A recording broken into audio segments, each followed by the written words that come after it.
And now something completely different. Good afternoon. I'm speaking to you live just outside. I like to think balding is just God's way of saying, now let's see you get laid. Is it true that if you don't use it, you lose it? What I'd really like to do is put the greatness of this man in perspective. The hair loss community has a lot to be thankful for, having you as a spokesperson. You mean you just call this guy up? About life and about reality. And now, America's #1 reality radio show for men. Live from Los Angeles, it's Spencer Kobren's The Bald Truth. Hey guys, welcome to the show. Phone number 888-659-3727. That's 888-659-3727. Live from Los Angeles, you are listening to and watching The Bald Truth, self-help radio for guys and, of course, for girls who get it. Listen, you know, 2/3 of you by the age of 35 will suffer with some degree of hair loss. 40% of hair loss sufferers are women, as insane as that sounds. And, you know, it's a $3.5 billion a year industry that, sadly, 99% of all products and services that are being sold or promoted in this industry are complete bullshit. Will not help you in any way, shape, or form. That's the sad part. That's the sad part. I mean, it's sad enough that people are dealing with hair loss, that, you know, every day 200,000 men and women are waking up for the first time realizing that they're losing their hair. Sad. But then they have to contend with the bullshit of this industry.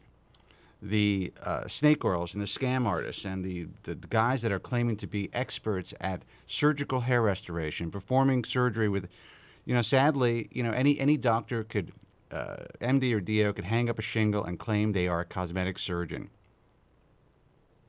That's it. There is no necessary accreditation, no necessary affiliation, no necessary training or internship or residency, no board certification, nothing. So, you know, we as consumers, we as humans, we as people who live in this society, have been brought up to believe that, you know, physicians first do no harm. That if they're a doctor, if they have the credentials, an MD or DO, that they must be qualified because they say that they're qualified to perform surgical hair restoration or anything that they're promoting. Sadly, that is not the case. So as hair loss sufferers, if you're new to the program, what you have to deal with is not only the emotional aspects of dealing with hair loss, but you have to somehow try to navigate through this crazy industry. And that's not easy. That's what this program is about. We are here to provide a safe place for everyone who's dealing with hair loss to navigate through the industry, to learn about what works, what doesn't work, what to avoid, and also to give you a place to vent about a subject that society doesn't allow you to talk about. I don't know why I picked this shirt to wear today. It's ridiculous. You know why? Because I keep forgetting, you know, I've been doing radio for 14 years. I forget sometimes that there's a camera on me. That's what I forget. Anyway, Andrew Zarian went out to dinner tonight with his lovely wife, Jessica. So, you know, Suncast is running the program through Andrew's studio remotely, which is amazing to me, Suncast. So thank you so much for taking the time to do that. I want all of you to know that if you're just tuning in for the first time, that this program is not only on, you know, the regular resources that you've been viewing it on over the years, like thebaldtruth.com or stickam.com. We are now internationally syndicated through the GFQ network. We're syndicated on iTunes Radio and on Ustream.tv and on Justin TV and on Stitcher Radio and just about every streaming site that you can think of, including GFQlive.tv. So if you're having a problem with the feed, through Stickcam on my page right now. You can go to, I also have a player that goes to Ustream right now, but we will be setting up a page on the Watch Live section of The Bald Truth where you'll be able to actually switch it through the feeds. It'll be a bigger player.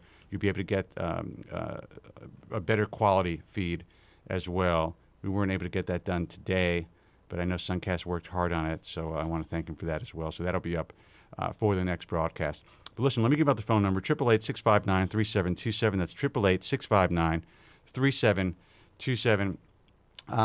Listen, if you're new to the program and you've never, watched this or listened to the show, this is your safe place to vent. So if you have any questions or concerns about hair loss, I'm the founder of the American Hair Loss Association. I'm the author of the most read consumer guide currently in the world on the prevention and treatment of hair loss. And I've also written a book that was published about 10 years ago called The Truth About Women's Hair Loss. So the show is for you too, ladies. So if you are dealing with hair loss, feel free to give me a call. I will do my best to guide you safely, to answer your questions. And if you just want to call in and vent and talk about your life as a hair loss sufferer, this is your safe place. And again, if you're just new to the show, you're looking at my head right now. I'm a guy that has been able to, maintain a decent head of hair over the years. I was lucky enough to find FDA-approved medication that worked for me, that stopped the progression of my hair loss for the most part, or slowed it down dramatically. And I paint the back of my head. That's the shot you're seeing right now. That's a good paint job. But if you look closely enough, you can kind of see how it indents a little bit because there's not as much hair in that area as there once was. But, we're just here to kind of let you know what you can do as a hair loss sufferer to either treat your hair loss or do nothing about it, which I think is probably the best option. If you are equipped to deal with hair loss and you can live your life without doing anything about it, then move on. Change the station. Stop watching this if you're watching it on the internet. If you're listening on iTunes Radio, click over to something else because this isn't a show for you. But if you're like the rest of us, like me, who was not equipped, not able to deal with it at a young age, not able to deal with the idea of living life as a hair loss sufferer and feeling that your looks are eroding as you begin going through the process or the initial throes of hair loss, and then you see, the hair going down the drain, and as that hair goes down the drain and as your hairline erodes, so goes your self-confidence and your appearance, then, welcome. You're like most people in the world who are dealing with hair loss. 888-659-3727. Let's go to the phones. And I'm pretty sure that this is Joe because he's been on hold for like 20 minutes. Hey, you're on the air. Who's this? Yes. Both my children recently celebrated their birthdays this week, and I really came to a startling revelation. What's that, Joe? Had it not been for the fact that I am a hair loss sufferer, these children never would have been born. Due to the fact I never would have been a cop, because, I took that occupation to always wear a hat. To wear a hat, yeah. I never would have met my wife, and my children never would have been born. Now, I pose this question to you and our millions of listeners and viewers right now. What other disease other than hair loss can change the course of history? My name is Joe from Staten Island. My name is excuse me. My name is Would you like to reiterate it? My name is Have you heard it? Excuse me. My name is Joe from Staten Island.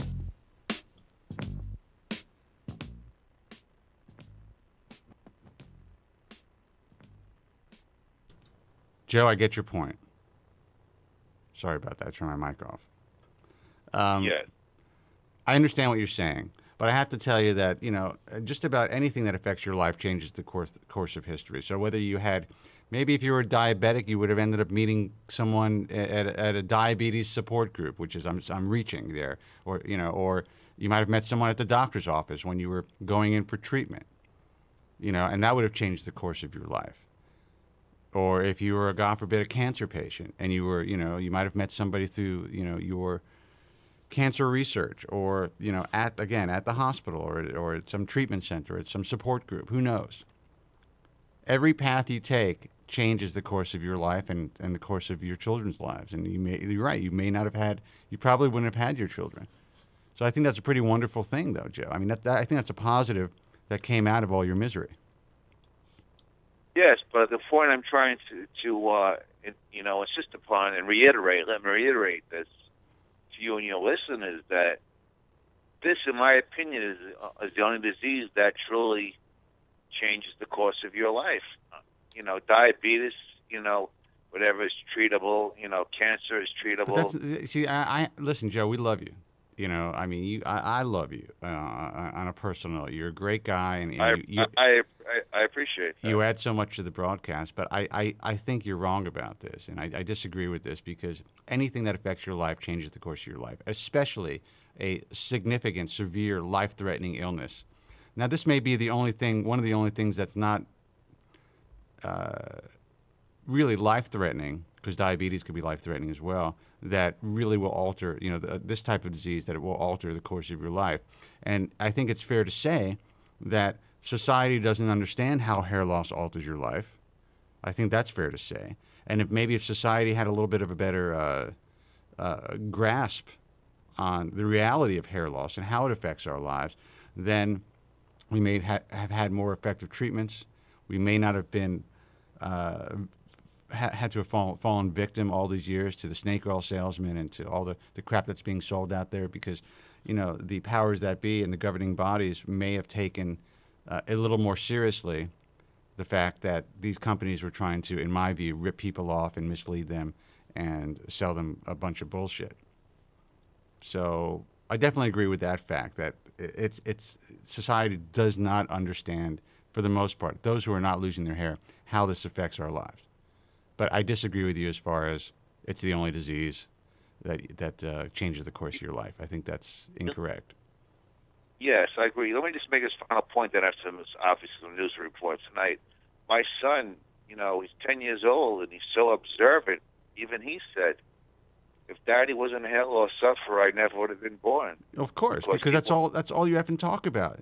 You've immersed this poor kid into your own suffering, and he's a big part of it now.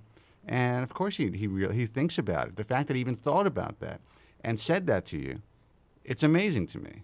It shows that he's smart, but it also shows that he's really preoccupied with something that he shouldn't be preoccupied about at this point in his life.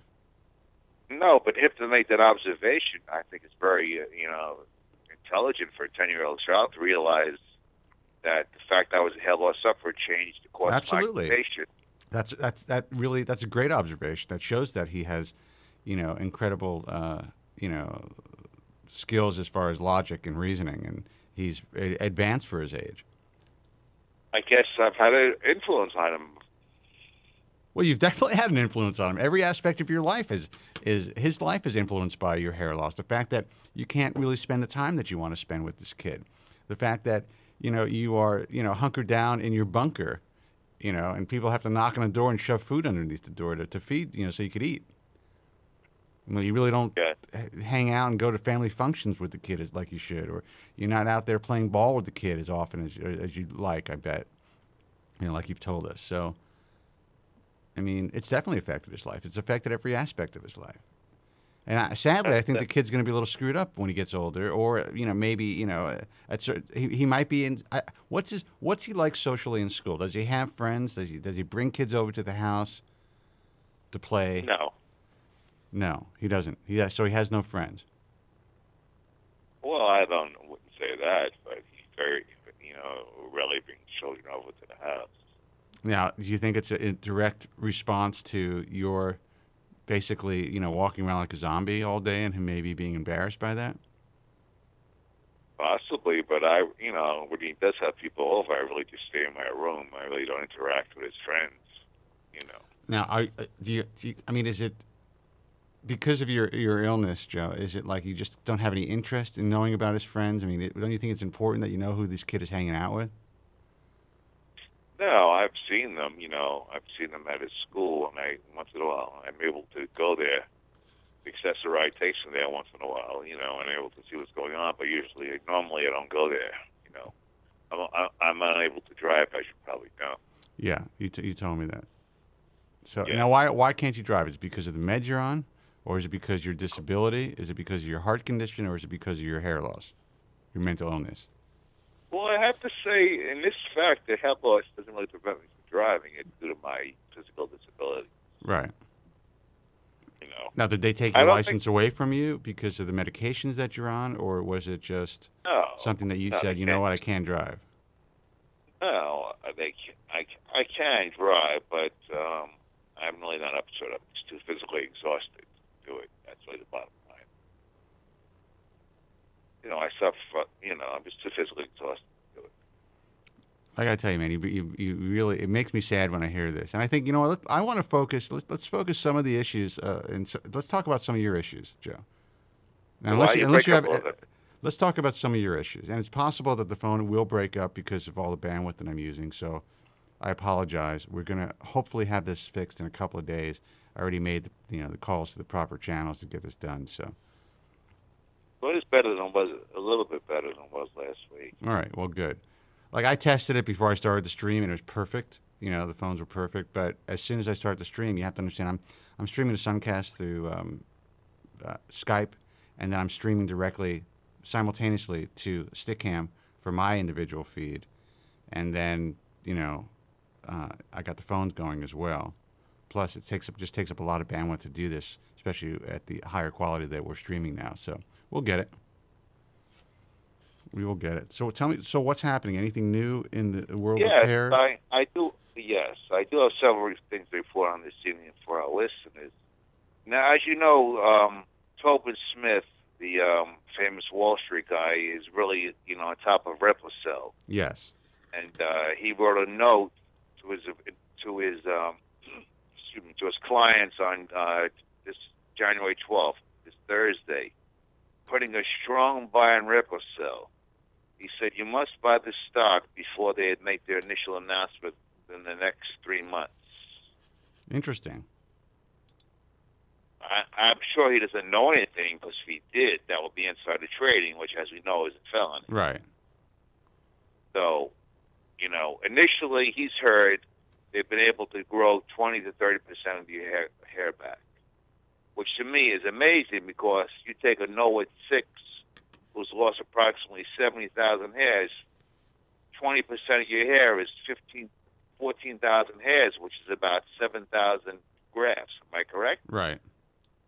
Which will give you some semblance of coverage, not a full head of hair, but it's a lot better than anything out there right now. Well, but what I think that what's happening online that people don't understand is, they keep talking about the percentage. Oh, okay, you're growing back 20% of your hair, or it's working, it's growing hair 20% of the time, whatever the stats actually are. The thing about this is you're going to be able to re-inject into your scalp. You're going to be able to get it to they're going to be able to get it to the point where, that 20% can be multiplied 3 or 4 times over. You know what I'm saying? No, I understand that. Yeah, so that's why when I see people writing stuff on different sites and on even Bald Truth Talk, I'm like, listen, the fact that they're making claims that they could actually, this works, that they're able to grow hair from this technology, it's amazing. It is amazing, and I think that Mr. Smith is absolutely right. I can't buy the stock. Well, he said it'll be it could be the next, he was stating, this could be the next Microsoft or IBM. The stock presently sells for about anywhere $2 a share to $2.25. Right. And if they could actually grow hair, this would be a $200 stock virtually overnight. Right. If there's any positive announcement in the next 3 months, which I have no inside information on, as no one does, except some of these so-called scientists on the message forums, I'm getting really sick of, to be honest with you. This stock will take off just on the mere fact they have something. Well, yeah, absolutely, and also just on the rumor, and I think that's part of the I'd say part of the genius of the people at RepliCel wanting to get involved with what we do, because really we were the first people to really get it out there through the Bald Truth, and they're going to be providing us with more information as well. I get the information as you guys get the information, and they don't share anything with me that's behind the scenes. I guess actually if I wanted to invest, I probably could. But, I don't get any information that is not ready for public consumption. So, but what they wanted to do is they wanted to get the hair loss consumer involved and interested, and I think that's smart. While companies like Adirond's are holding things close to their vest, I understand their point of view as well. I actually spoke to Ken Washenik this week, and he did say that he'd be willing to do an interview, but he did not commit to the interview as far as the day or the time. But I will call him again next week. I have to speak to him about something else, and hopefully we could, at the very least, get him to do something that I could record, and I can just play it for you guys and put it up online. Well, I'd give you one question to ask him. Very easy. When? Well, when is it ready? Yeah, when is it going to be? Yeah, it's going to be a great question that he's really not going to be able to answer, but he's going to be able to give us straight from the horse's mouth, maybe some stuff that you're not seeing in press releases. And I'm hoping that that's going to be the case. But as far as RepliCel is concerned, I think that they're really going about it in a very smart way. And look, you have smart people, real science behind this company. So there's no doubt in my mind that I believe that they believe that they're onto something, and I kind of have faith in this company. So well, I'm definitely hoping. Go ahead. In my opinion, as a pseudo expert on this disease, I believe they have something. Yeah. I bet the farm they have something. Will I go out and buy the stock? I don't know. I don't know yet. Well, the stock's so cheap, you buy 1,000 shares, make some money on it. Well, it's $2 a share. If you buy 1,000 shares, and this stuff works, you'll be a millionaire. That's the bottom line. None of us have any inside information because we did that. That's a crime in itself. Well, it is, absolutely. So, yeah, if I choose to buy the stock, I'd be able to buy the stock. I'm just joking that it would be insider trading. For me, it wouldn't be, But I definitely think that it's exciting, for sure. It's exciting for sure. And that's why I want guys like you, Joe, guys who are hoping against hope that this is going to change your lives. I believe that it will in time, but it's not going to happen tomorrow. So what are you going to do for the next 5 years? And all of a sudden you're going to turn around, you're going to be 55, 56, 57 years old, and great, we're going to have this effective treatment. Then what? Are you going to start your life over at 60? Or are you going to feel like, wait a second, I really should have, maybe done something, maybe put on some hair, bought a hair piece or whatever it is to kind of get yourself out of that prison that you've partially created for yourself. Well, me and millions of other hair loss sufferers, we live in prison. Yes, I agree. I agree. It's not just you, but you have you're one of the more extreme cases. And again, there's a there's two different sides. Well, not. There's people that are polar opposites in this. Dealing with this illness. There are guys who are able to shave their head, move on with their lives, and have incredible lives. And then there's guys like you and other people that have called the show besides you that have lived, almost like a recluse for the most part. You do get out of your house, but there was one guy, and you probably remember him, that actually lived in Brooklyn. I forget his name now. Yes, I do. And rotary telephone, lived in the basement. Yeah, he didn't live in the basement, but he lived in a rent-controlled apartment in Brooklyn. Same apartment, same phone. He had saying he had a rotary phone. All he had was a radio and some crappy old color television. Really lived. He somehow got either was $200,000 inheritance or some sort of stocks that he sold. I don't know what it was, and he's been living on that money for the last 20 years. Somehow living on that money for the last 20 years, not working, I guess collecting some sort of Social Security, I guess, and all because he had a bad hair transplant. And he hasn't been able to move on with his life. And I get it. I get it. But there's a time when you really kind of have to take charge and figure it out. There are so many guys out there that are repair patients that realize, what? I'm never going to, get 100% of my hair back. But I am going to somehow find a way to get a life. I think Joe Tillman is a great example of that from Hassan and Wong. Now, you wouldn't be satisfied with his hair because he still has a thinning appearance in the back. Well, I think his entire head is pretty thin, actually. But that's a matter of opinion. Right. Well, it's not as full as you would like it. But for him, well, that's impossible. Yeah. But for him, it was an incredible transformation. It changed his life, and he's married now. He's got a smoking hot wife. He's got a good job that he enjoys because it's something that's helped him. He shares his message with the world on the internet. And yeah, there are guys out there like, well, he's marketing Hassan Wong. Yes, he's marketing Hassan Wong, but there's nothing better than being able to market something that's changed your own life. How would he feel if RepliCel came out and really changed his life? What would he do then? Probably divorce his wife and do something else. No, I don't think he would divorce his wife. He's got a hot wife, with or without hair. He would get she's a good-looking girl. So what's he going to do? All of a sudden he's going to have more hair, and he's going to go for someone that might be a point higher. Well, if RepliCel works, let me just say this: I don't think it'll be 5 years. I don't think it'll be more like 3 years. Yeah. And it will change the course of human beyond belief. Yeah. People will be divorcing their wives, changing their occupations. The world will change. Yeah. You agree with that? I do agree with that. Whether it's RepliCel, whether it's Adirans, whether it's any of these companies that really come up with the Holy Grail, the society will change. And I don't think that mainstream society understands the impact it's going to have on our culture and on, on business, on education, on every aspect of how we live in society. Because there's going to be so many more functioning people that were not able to function as well as they like to. And with the good is also going to come the bad. There's going to be people that are going to be functioning that are going to be doing some bad stuff out there, and they might not have been able to function in the real world, as a sociopath. But now that they're out there and they feel like they can put their faces out there, there's going to be plenty of bad people that are going to get their hands on this and do some, I hate to say it, I hate to sound ridiculous, like it's some sort of a comic book, but there's going to be plenty of people doing some, not so great stuff because they have more confidence to move on with their lives. Definitely. Now, let me just make two more quick announcements. I know you have hundreds of other people on the line. Two more pieces of information. It's been a very busy week for me. All right. On February 1st, David Picott has announced that on February 1st, Allergen will have its quarterly conference call. Okay, and he'll have some new information to give investors. Okay. I wonder what that will be.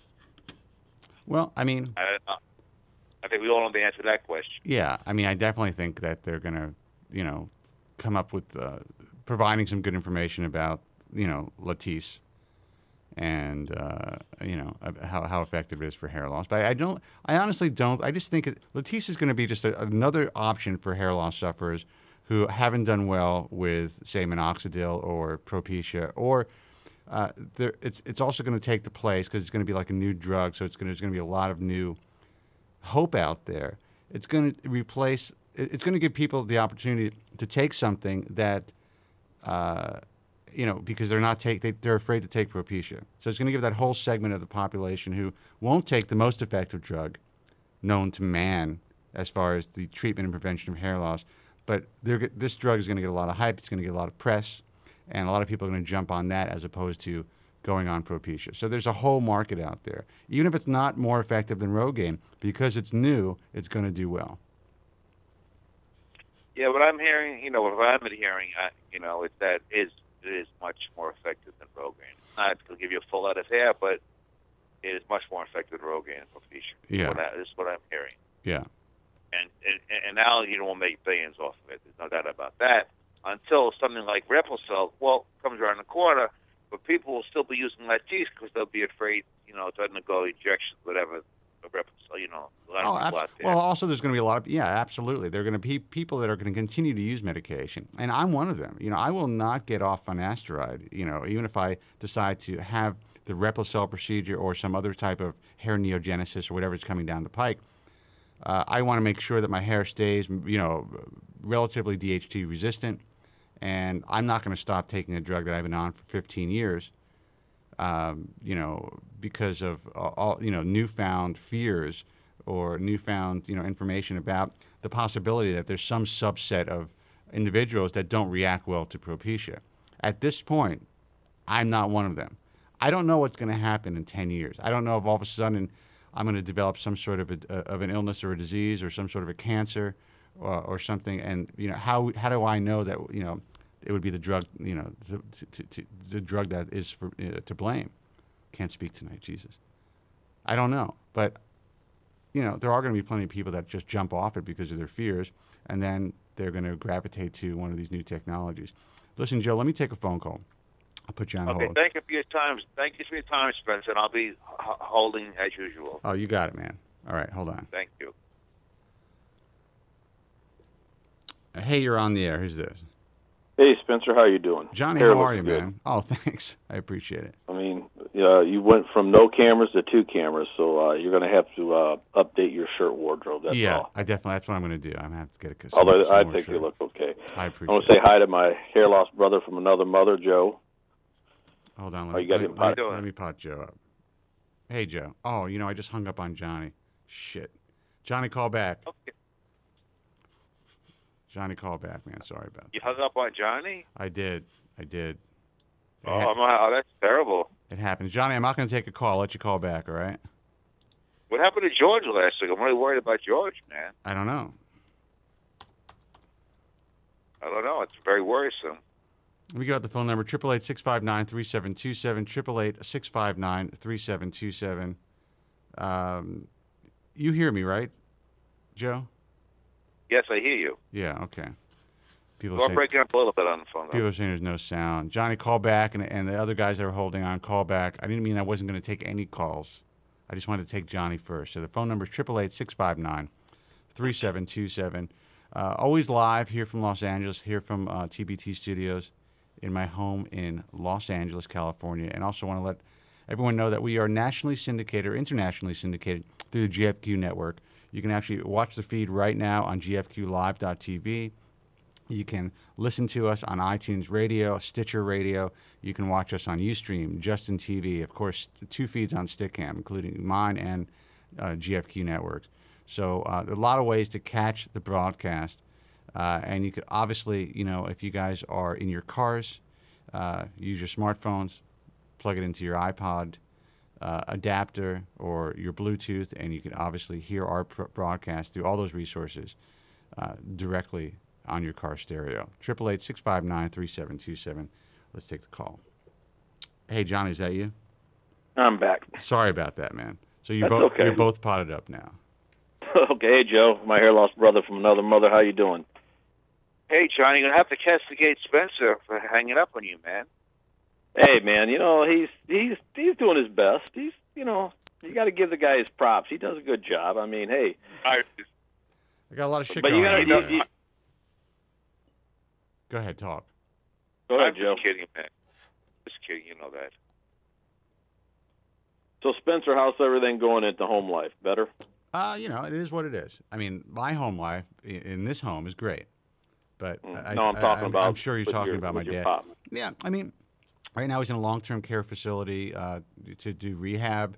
I think he kind of wants to get out of there, but you know what? He's in a safe place. He seems to be doing better physically. So I think that's great. And if we can get him to the point where he's really stronger and he can travel, I'll get him out here. That'd be great. I think it'll be easier on everyone. Yeah, I mean, listen, he's going to come, kicking and screaming. But, it is what it is. And the bottom line is, the truth is, it's not just better for us, for me. It's a hell of a lot better for him. And at least he'll have, the ability to have lunch with me and to go out to dinner and to come over to the house and, stuff like that. Be in warm weather. Be in warm weather, yeah. That's a big thing, I think. Absolutely. Getting sunshine. I think it's good for you. Good for his mood. Absolutely. It's great for his mood, and I think it's important. I mean, I don't know if anything's going to help his mood, but it's a better place to be. He could have a much better life than sitting in that little apartment, on the east side and just, continuing to live that life. Now, would his girlfriend come out with him, too? I don't think so. And, it really depends on whether, I don't want to get too personal, whether or not they want to continue the relationship. If it's something that's very strong and I'm not sure what the situation is exactly, I kind of get mixed signals. Then, of course, I would do my best to make sure that he's, hooked up in New York. But if that dissolves, and I don't know what's going to happen because, it's been very difficult with my dad, then I would just bring him out here. So I hope everything works out. We'll see. And listen, that's what hookers are for. Yeah. That's not much more. I mean, you got to put it in their hands. Yeah, absolutely, man. So what's going on? The RepliCel. Joe was talking about it being you could be a millionaire with it, making money off of it. But as I've seen RepliCel, I've followed it. It's actually been losing money. I mean, it's down about. And that's going to happen. That's the stock market. That's going to happen. And listen, Joe's not an expert necessarily. I don't know. Maybe he is. He's not a stock expert. But it does make sense that if they actually are onto something, that if you buy the stock cheaply, make a small investment, it may be worth people's while. I don't know. Well, it would be great if. Right now I've got my fingers crossed in all of it. But like you said, you can't just live your life with. A pipe dream, and that's at this particular juncture that we're at. That's what it is until something comes along. Oh, I agree. I don't know if it's a pipe dream necessarily, but maybe that wasn't the right term for me to use. It's still down the road. Right. It's not here, and you got to try to somehow live your life as best as you can, and we're not getting any younger. And I try to tell that to Joe all the time. I mean, how old are you now, Johnny? You're 48? Johnny, do you hear me? Me? Yeah, you're 48, right? I'm 48, right. You're 48. Joe's like what? What are you, Joe? 52? 53. Jesus, this is like the old timer show, man. What's going on? I started doing the show. It's 39, man. All I need is George to call in and talk about his age. Oh, with that, he's going to. Yeah, he should call in. But listen, I mean, we're all still relatively young. The young people out there that are watching us or listening to us, and they're like, Jesus, these are old timers. Believe me, it's going to happen before you know it, kids. Before you know it, you're going to turn around, and all of a sudden you're 40. And you're going to want your hair back. Yeah, and you still want to look good. You still want to screw. You still want to have fun. You still want to go out and party once in a while. You still want to enjoy your life like when you were 20 years old. That doesn't change. The reason we thought it changed because we lived in households, at least in my instance, we just saw how miserable older people got, and we thought their whole life was worrying about paying the bills and taking care of the kids and doing this. They didn't really seem to have a life. At least that's the way my parents were, and that seemed to be the way that my friends' parents were, and that's what we were used to seeing. But that's not the case. Well, I don't think they had time to worry about the things that we worry about. No. Because of, like your dad and, my grandparents, they were the greatest generation because they had to fight World War II, a depression, and so on. So That's they didn't right.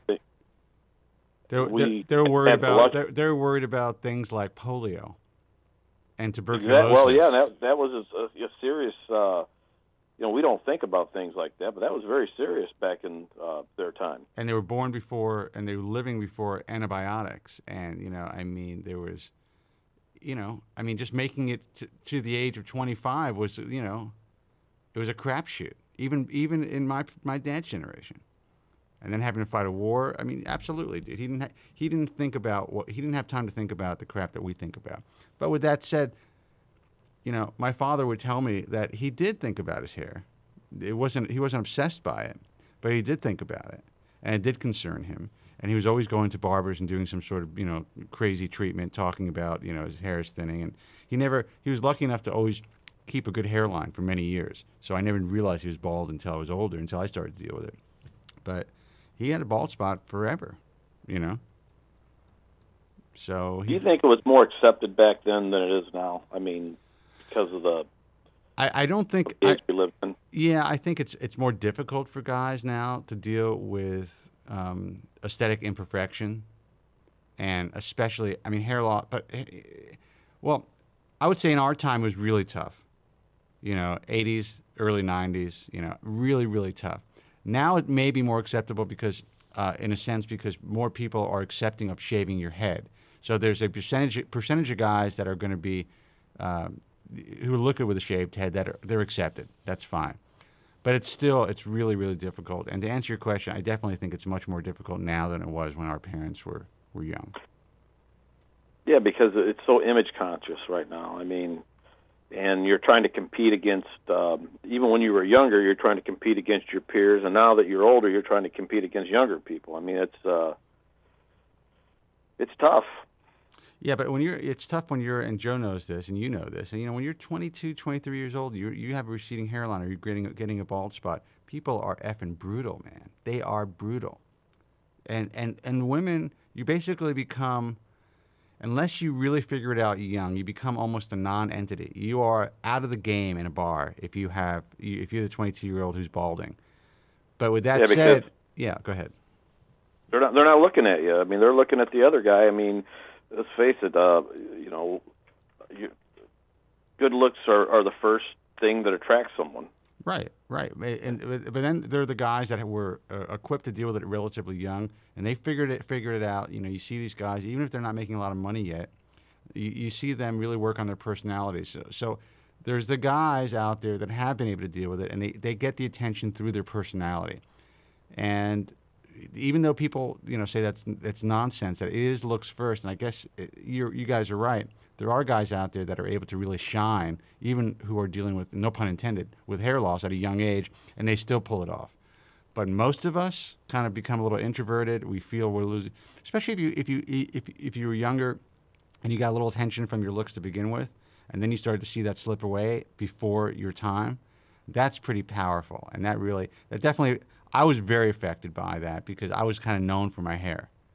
And as silly and shallow as that sounds, it's just something that I didn't choose. It's just something that everyone would comment on.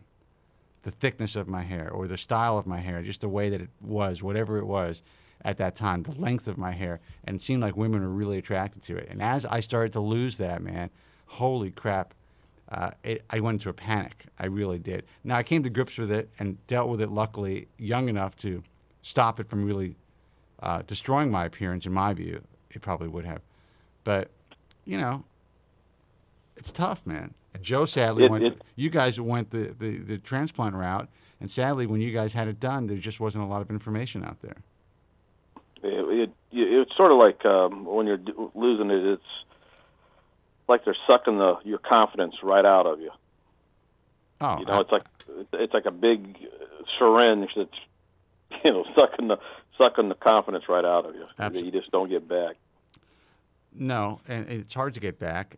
But there are guys that get it back, and I think Joe Tronic is, in my view, one of them, and we talk about him a lot. But I think that's an example that while Joe from Staten Island wouldn't be satisfied with Joe Tronic's head of hair, I think most people who have significant hair loss and have had bad surgeries would be thrilled to walk around. I think 99% of the people out there that were to experience what Joe Tronic has, myself, would be satisfied with what he has. Absolutely. You're going to have some that aren't. I think Joe from Staten Island would accept it. I think it would definitely give him.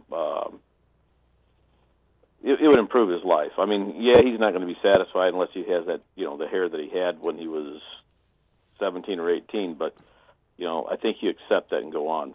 90% of the other people. Well, I definitely agree. And Joe, I know you don't agree with that, but no, I would love to have the head of hair he has. Believe me, I would accept it. I'd probably still wear a cap to cover it, but I wouldn't be, as freaked out as I am today. No, I wouldn't cover it. Yeah, he'd wear it proud, man. No, I'm serious. His hair, it looks great. Is it perfect? Dude. Hair transplants, they'll tell you that it's an illusion, and he has the illusion of hair. It looks good to me. It would fit me being 48 years old. It's age appropriate. Absolutely. Too bad Joe's only 27. I'm just kidding. Joe's like, I think he's about 40. I think he's about 40 now. Listen, let me take another call, guys. Okay. I'll put you on hold. 888-659-3727. 888-659-3727. Hey, who's this? You're on the air. Spencer. Yes. Hey, this is Drew. I just had a question for you, and it's kind of a personal one. Good evening, Joe and John. Is there a way I could talk to you after during a break or something? Yeah. I could. We could figure that out. But what's going on? No one knows who you are, so it's not as though you're going to be exposed or anything. Oh no, it's first time calling on the air, so I'd rather talk about it offline. I sent you an email, but I don't know if you got it. You're probably doing a bunch of things online, or I get. I mean, we get so inundated with emails. I mean, I probably haven't even seen it yet. So, I mean, what? Well, I don't mind leaving my number, and someone could, if you call me during the break or maybe after the show, it wouldn't take. I'm only asking about 5 minutes of your time. It's really just an advocacy question. All right. Well, I'll tell you what. Since you're so shy, you don't want to talk. Just stay on hold, and I will pick up during the break. All right. But you sure? Okay. You sure you don't want to share any information? Can you at least tell us what your hair loss? Not right off the bat. All right. What's your hair loss situation right now? Can you share that? I'm just trying to be as proactive about it as I can. Hopefully one day you're. What's that? How old are you?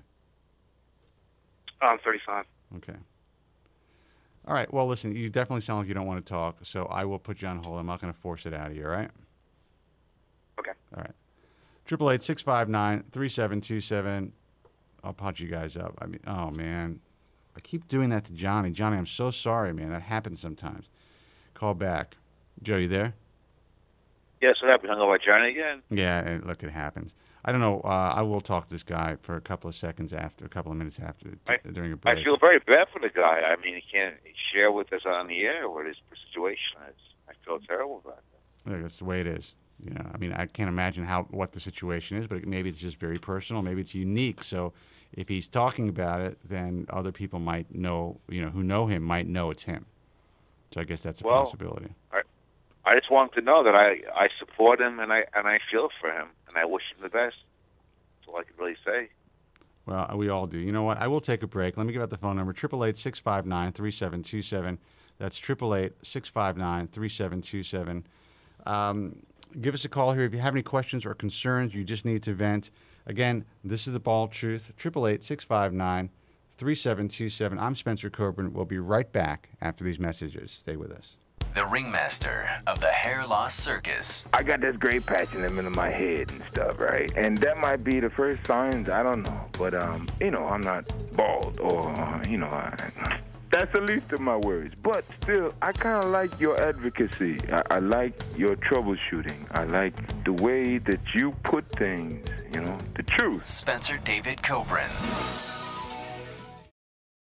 I just noticed something that in one of your interviews with John Candy, I believe, it looked like an older interview, you had less hair than you have today. How do you explain that? I don't wear a wig, sir. Paint your bald spot? What bald spot? You paint your bald spot? I don't know what you're talking about, sir. My hair grows. You paint your bald spot? I don't have a bald spot. How come you had less hair on the tape? Maybe my hair grew. Maybe I had a bad haircut that day. By the way, something. What do you care? Paint your bald spot? I don't.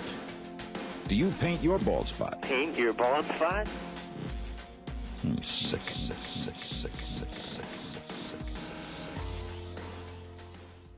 You say you haven't been rocked in a long, long time. Oh, I'm good at rocking, it's so hard to find, baby. Gonna make you sweat, gonna make you. Hey guys, welcome back. 888-659-3727 is the toll-free number. 888-659-3727. Feel free to give us a call here at The Bald Truth. If you are a man or a woman, young or old, dealing with hair loss, this is the place for you. 2/3 of you by the age of 35 will suffer with some degree of hair loss. 40% of hair loss sufferers are women. It is a silent epidemic of biblical proportions that affects just about every household in this country and around the world. And you know what? Most people don't escape it. Very few people. You see the old guy, the guy in his 50s, 60s with a full, beautiful, thick head of hair. I mean, it happens. You see it all the time. But these are the guys that are they're revered. It just doesn't happen. For the most part. It's unusual. It's an anomaly. 888-659-3727. If you're a person dealing with hair loss, this is your safe place. We're not here to sell you any products or services. We are not here to give you a line of crap about anything. We're here to guide you in the safest possible direction when it comes to anything and everything hair loss, period. I'm the founder of the American Hair Loss Association, founder of the International Alliance of Hair Restoration Surgeons, author of The Bald Truth and the Truth About Women's Hair Loss. I'm a contributing editor for Consumer's Digest magazine, and I'm here to tell you the truth. That's all I do. Now, there are people out there that don't believe that. Definitely have my detractors over the years. But you know what? I do my best. You have to understand. I do my best to get good information out to the hair loss public for free. We don't charge anybody anything. I mean, if you want to buy my book, that's a different story, but you'll be paying my publishers. Of course, I get royalties, but you're not going to hear me hawking my books. Basically put them out there just to let you guys know who I am. So I want you to feel free to call. You're not going to be hosed. You're not going to be sold a bill of goods. And frankly, if you're considering surgical hair restoration, I always tell people, step back. Surgery is the last resort. It's life-changing if it's done right. If you go find the right doctor and the right staff. But it's always going to be there. There's no rush to jump into surgery. Do your homework. Do your own due diligence. You know, I founded and created the International Alliance of Hair Restoration Surgeons to separate the great doctors from the not-so-great doctors and even the bad guys out there. And just so you know, all members of the International Alliance of Hair Restoration Surgeons pay an annual screening fee. Annual. Every year they have to pay a fee once they are accepted. And it's partially because of that membership fee, that screening fee, in part, that allows us to get our information out to the public the way that we do. Allows us to broadcast from my own studio, and allows us to help people through our resources at no charge. So I need you guys to understand that we are not here to sell you anything. 888-659-3727. But if you're considering surgery, do your due diligence.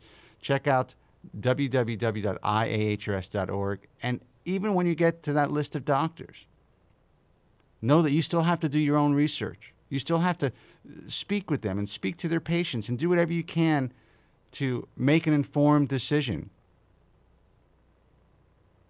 Just because you pick a doctor off that list does not mean you're going to be satisfied with those results. This is surgery. It's cosmetic surgery. Anything can happen. And I try to tell guys and ladies that all the time. Just because I recommend this surgeon, just because I believe that they do consistently superior work than other doctors who are out there, who are not part of what we do, does not mean that you're going to be satisfied. It doesn't mean that you're going to be happy.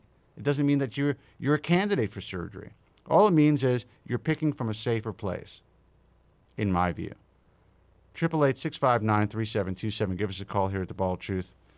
I don't know if Johnny called back or if he got hung up. I don't know what happened or if this is somebody else, but I'm going to take this call. Hey, you're on the air. Who's this? It's me. Hey, Johnny. So I'm not going to divulge what this guy was talking about, but I can tell you that,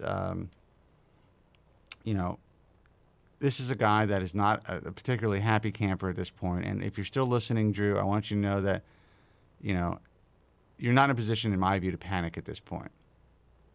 So just hang in there, and I'm sure things are going to work out for you.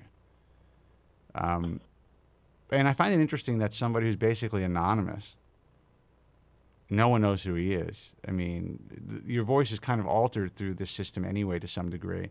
It's altered through the phone, plus it's an IP phone, an internet phone, plus it's coming through my system. So most people sound a little different anyway. It's going to be hard to recognize your voice. But I get it, you know. Hair loss is so devastating for some people that they kind of just want to remain, you know, in secrecy about it. That's how I was. I was nervous when I first called. It took me a couple of weeks, maybe 3 weeks before I got the nerve to call you. And then you gave me shit the first night. I'm just kidding. I'm not really kidding. You keep saying that I was a hard ass. I don't think I was, but I don't know. Maybe hey, those the phones. Yeah, maybe it was. Maybe. So, How do I? Yeah, I gotta minimize this. Johnny Talking has to a myself. high-pitched voice in real life. Yeah. Sung gas. Yeah, Johnny's Been busting my balls all some night. pipes, man. Johnny, you should do radio, bro. I mean, you got your levels actually, and I'm on a mic. Your levels always outdo my levels. I actually have a relatively soft voice, and sometimes I have to pot you down because your levels are just so high. It's just you have such a booming, powerful voice. Wife tells me I have a big mouth, so I guess that goes hand in hand. Yeah, I've heard that before about myself. I'm going to give out the phone number again, 888-659-3727. Hanging out a little bit with my hockey player neighbor and his wife last night. We had a great meal. I haven't really been going out to eat a lot. We've been really just, Yvette has, she's got a lot of allergies, and we just really been watching while we're eating. So we're making it more of an event to go out to eat than we used to. I mean, I used to just live in restaurants. So when you don't go out to eat for 2 weeks, and then you go out to a restaurant, it's like it's unbelievable. It's like you're famished. It's like the best meal in the world. And that's what we did last night. We had a couple of drinks and we hung out and just had a lot of fun. But for one of the first times, my neighbor, who is dealing with hair loss, started to talk about his hair loss with me, and maybe because he had a couple in him, and we came back to the house to play some pool, but. For the first time, and I thought this guy was just totally equipped to deal with it. He never really talked to me about it. I mean, I gave him my book years and years ago, and I assume he read it, but he never really talked to me about it. He just wanted a signed copy of my second book. But now I think, I don't know what's happening. If he's going through a midlife crisis or what, but he's starting to talk about it more, and he's confiding in me a little bit more. So this is a guy that I thought maybe escaped it as far as being concerned about it, but he hasn't, because nobody does.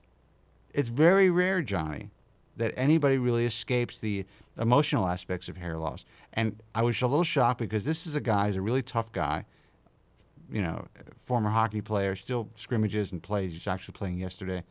And he actually kind of didn't break down, but started to talk to me about it. And I was shocked. And I guess I shouldn't be shocked because it affects everybody. Well, think about it. You lose something, and you can't get it back, and it's something that was part of your youth. It is tough. I mean, especially when you see people that it hasn't affected. They haven't had to go through any or haven't gone through hair loss. So yeah, I can understand where he's coming from. Well, yeah. I mean, we all understand where he's coming from, but it was just pretty amazing to me that he kind of came out to me and And this is a guy that I've known him for almost 10 years since I've been in Los Angeles. Well, not 10 years, probably about 8 years since I've been in Calabasas. Does he have? Is it to a point of where he should have talked to me about it 10 years ago? Mm-hmm. And he did briefly, but never made a big deal out of it. It would be hard for him to use medication now to get back what he lost. He might get some back, but he would be a candidate probably for if he wanted to do it, surgical intervention. But he's asked me about it before, and I said, listen, dude, if you can deal with it, don't do it, because you never know what's going to happen. And now I think he's getting to the point where he might be considering it. I don't know. What Norwood scale would you put him at? He is about a 3A. That's not too bad. No, he has a pretty solid. His sides are pretty. They're high and really, really solid. Doesn't have much of a bald spot. But mostly, he's lost a significant amount in his frontal hairline. It's probably about 3 or 4 inches back from where it looks like it was. But he still has kind of like a tuft of hair in the front. So he still looks like a guy who's got hair in his head. So he can definitely be fixed or helped. I shouldn't say fixed. He's not broken. None of us are broken because of our hair loss. Maybe emotionally broken, but Well, then he's definitely got potential to be put on the right path. Then he does. Look, he's got a these are people around my age, him and his wife. He's got a smoking hot wife. He's he's a good looking dude. Kind of looks like Michael Keaton a little bit. There's just a resemblance there, and I don't know how it's going to change his life to have something done, but the fact that it's affecting him now, or he's talking about it to some degree now, means to me that it may be affecting him more than he lets on. So, that's a guy who might be a good candidate to get something done, because who knows how it's eating. Maybe it's eating him up inside. I don't know. I don't know. Let me put up Joe. Hey, Joe, you there? Yeah, I got hung up on too, man. I don't know, man. I got so many things going on that I'm pushing buttons, I'm changing camera angles, and, panning, not panning, but, just switching back and forth and looking at what's going on this computer. So forgive me, Joe. I wanted to just criticize something that my good friend Johnny from Ohio said before, if you don't mind, in a respectful way. Yeah, I don't mind. He said that RepliCel was a pipe dream. I don't have to disagree with that. It's more of a pseudo-reality, Johnny, rather than a pipe dream. Well, I rephrased that too. I mean, that was a wrong word or phrase to use. I think it's down the road right now. I don't think it's that far down the road as you think, Johnny. I really don't. Really? Really? Well, in your unprofessional opinion, professional opinion, how long do you think it's going to be, Joe? In the United States or maybe Canada or Mexico? United States? I'm just saying in general. When do you think you see a breakthrough coming? Released anywhere in the world? Yeah. Is that what you're asking me? Any place in the world? 2 to 3 years. 2 to 3 years. You think it's going to be that soon? I don't know. I can't agree with that. Maybe 3 years. Maybe 3 years. Maybe 3 years. But we'll see. We're going to be getting some more information from RepliCel shortly. And they want to get it out there as much as everybody else wants to hear it. So when that information is out there, we're going to talk about it. But I can make one guarantee that allergens Latisse will be on the market in 2013. That's a fact. Look, the sooner this happens, the better for me. I'm going to stop doing the show and just move on. How do you guys feel about that? What are you going to do next? I got a lot of things to do. I got a lot of fun things I can do. Let me tell you something. Being the hair loss guy is not sexy. It's not a sexy position to be in. Women aren't pining over the hair loss guy. Yeah. Well, you don't know what to say to that. What are you going to say to that? Because it's true. I'm the guy. I tell people what I do. They look at me with like I got two heads. They have no idea. First thing they ask is like, what am I selling? They think I'm like either like the hair club or something. They don't get it. They don't get what I do. Try to explain that to a woman. I mean, Yvette was a unique situation. I remember my ex-girlfriend was like, she's like, why do you keep talking about this bald stuff? I'm like, that's what I do for a living. And I'm losing my hair. And she didn't get it. I would talk about it I was obsessed with it, my own hair loss.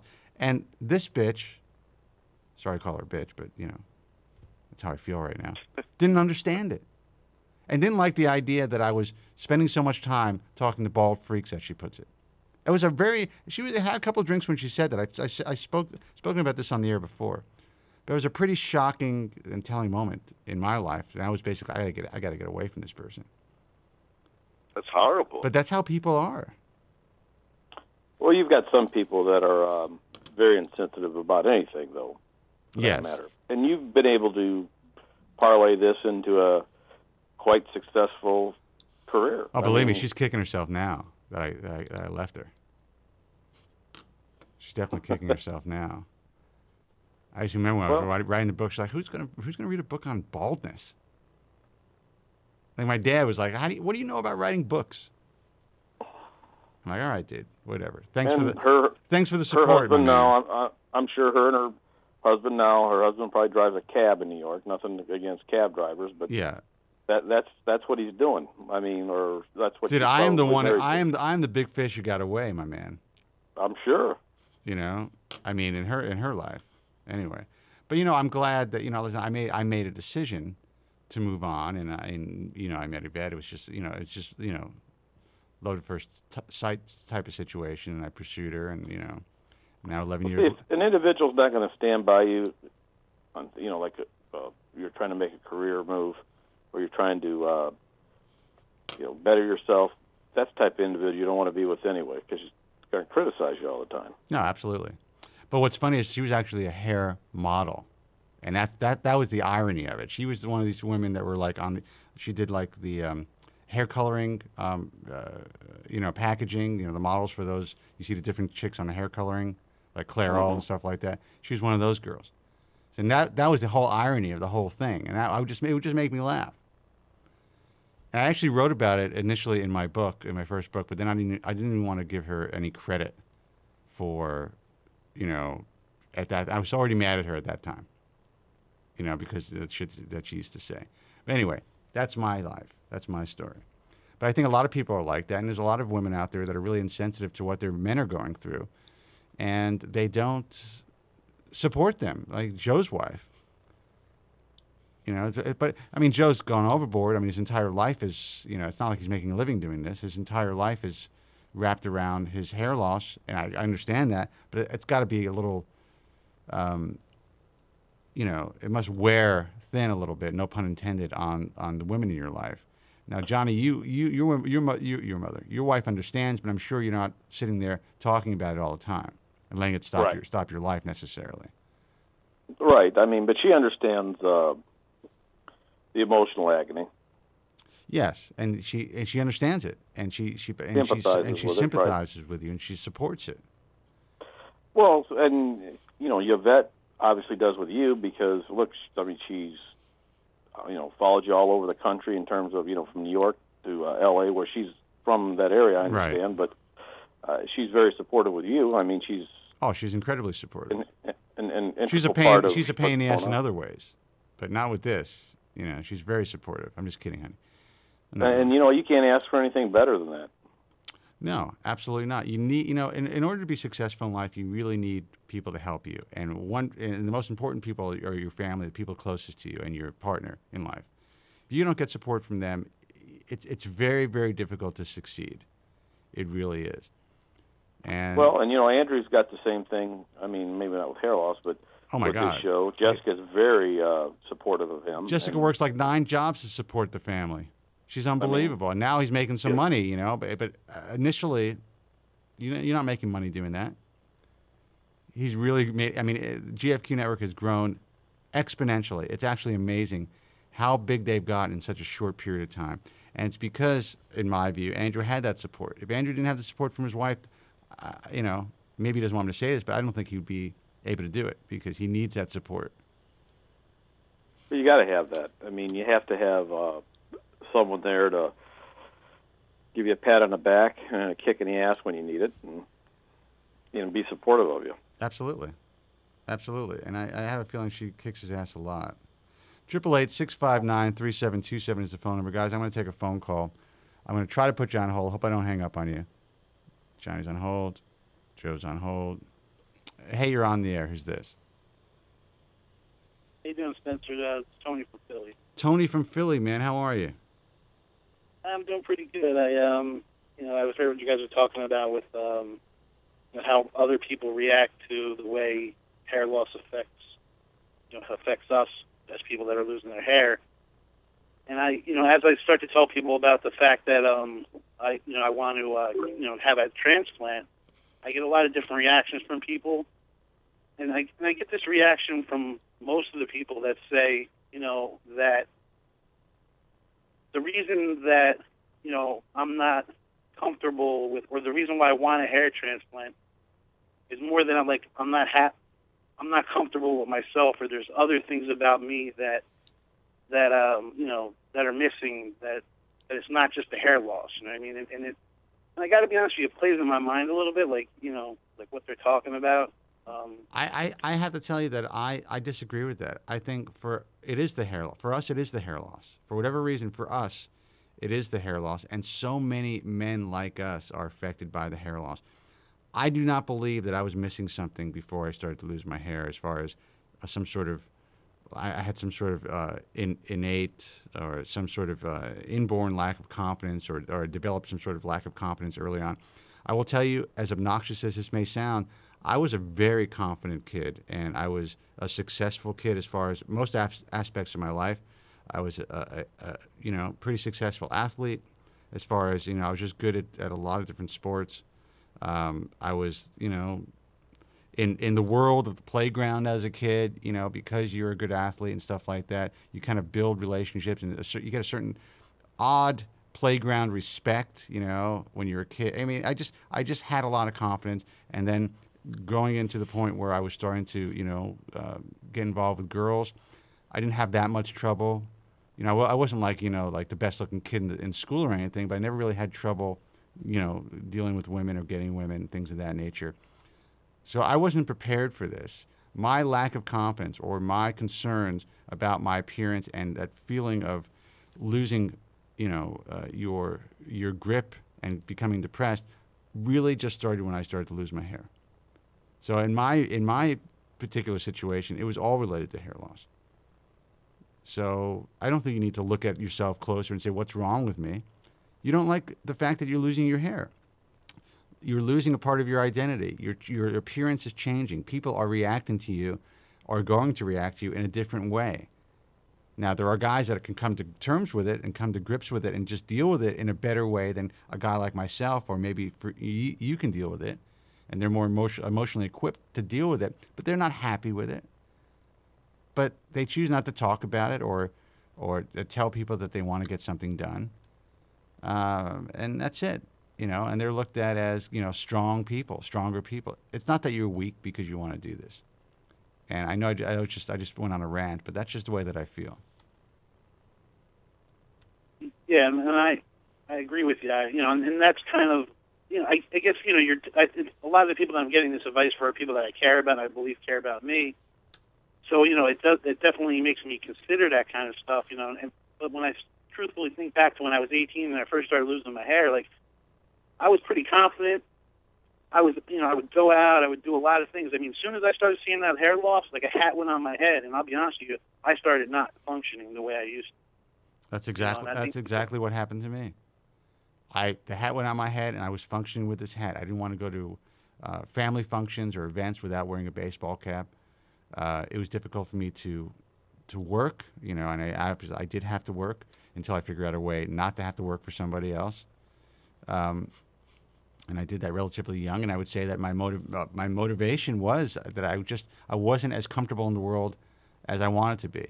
Now, with that said, I kind of came to grips with it and figured out ways to kind of hide my hair loss and deal with it, where I felt more comfortable. But the truth is, you still get, especially in person, if you're wearing hairspray and you have to comb your hair a certain way, especially when you're younger, you kind of get looks at certain times, or people have asked me, even before they knew what I was doing. This is when I was very young. Like, why are you wearing so much hairspray and stuff like that? And that doesn't make you feel that comfortable in your own skin either. But I came to grips with that. That's just the way that I'm going to have to live in order to kind of hide my hair loss. But listen, man, you're dealing with it because this is the way you deal with it. I don't think it's because there's some sort of deficiency. And don't let anybody make you feel like you're somehow emotionally deficient or there's some other issues because you're concerned about your hair loss, because it's a big deal. You ask them, if it's a woman that's giving you advice, you ask her, how would she feel if she was losing her hair? And don't let her say that it would be different, because it's not any different. We're still losing something and feeling that our appearance is changing and we're going to be less attractive. It's the same for both men and women. It's just that society views it differently for men and women. Yeah, and I agree with you 100%. I guess it's a big decision. I guess at this point, it's like all I want to hear is positive things, and when I hear that kind of stuff, like, I'm vulnerable to people's opinions. You know what I mean? And we all are. You think I like to read crap about me on the internet? You know what kind of thick skin I have to have for doing what I do? And it still gets you. Every once in a while you read some, complete, fabricated, defamatory statement, whatever it is. It affects you. It absolutely does. So, I mean, imagine, feeling, you're talking to people who are close to you, and they're making you feel bad about yourself. They don't mean to, but they are. It hurts. And of course you're gonna, you're interested in what they have to say. Otherwise you wouldn't be talking to them about it. You're right, and I think in their minds they feel like they're supporting me. They're pretty much saying to me, telling you you're fine the way you are. Yes. But that's really not what I want to hear, because I don't feel that way, Well, and you're right, and they should support you whenever. It's great for them to say, you know what, you're fine the way you are. We love you the way you are. You look great, but you know what? If this is going to make you feel better, and just make sure you're doing your research. You know what you're doing, and Do what you need to do for your life. That's it. That's what we want to hear. But you know what? Not everyone is going to be able to do that because they do believe, like you said, that they're doing the best for you. Right. Yeah, and I do believe that it's in good, it's with good intentions. It's just that I'm trying to make a life, what I feel is a life-changing decision for myself, and I guess at this when you're kind of like in the midst of something like that, you just want to hear positive things, and it's just you're ready for like go time, and you just all you want to hear is encouragement. Of course, but you know what? That's not going to be the case, especially when it comes to this form of cosmetic surgery. Now, it's possible that if it was maybe your sister who wanted to get a boob job or a nose job or something, it's possible the family might be more accepting of that because that's more palatable, it's more understandable than a guy getting a hair transplant or a guy getting some cosmetic surgery. So there's a double standard there as well, that you have to kind of deal with and face as a man. You do what you think is best for you. I remember when you first started to call the program, I basically try to talk you out of a transplant. I do that with everybody because there's always a possible downside. You have to be prepared for that downside. Excuse me. But now it seems like you've done your research and you kind of understand that there's always a possibility of things not working out, and you've come to terms with that. So as long as you know that and you feel you've done your research as far as picking and choosing the right surgeon and group, then why not? If it's not going to be something that is going to make you destitute, if it's not something that, I don't know what kind of financial situation you're in, but it's not a cheap surgery. Definitely, it's definitely a major a major expense for me, but it's far from that. It's not at that point where, it would make me destitute. I think it's well worth the price of a car or half a car. Something that I can afford. Yeah, well, then I'd say you've done your research. If you're ready, then do it. If you're not ready, it's always going to be there. But, I think it's sad that this is the way we have to deal with it.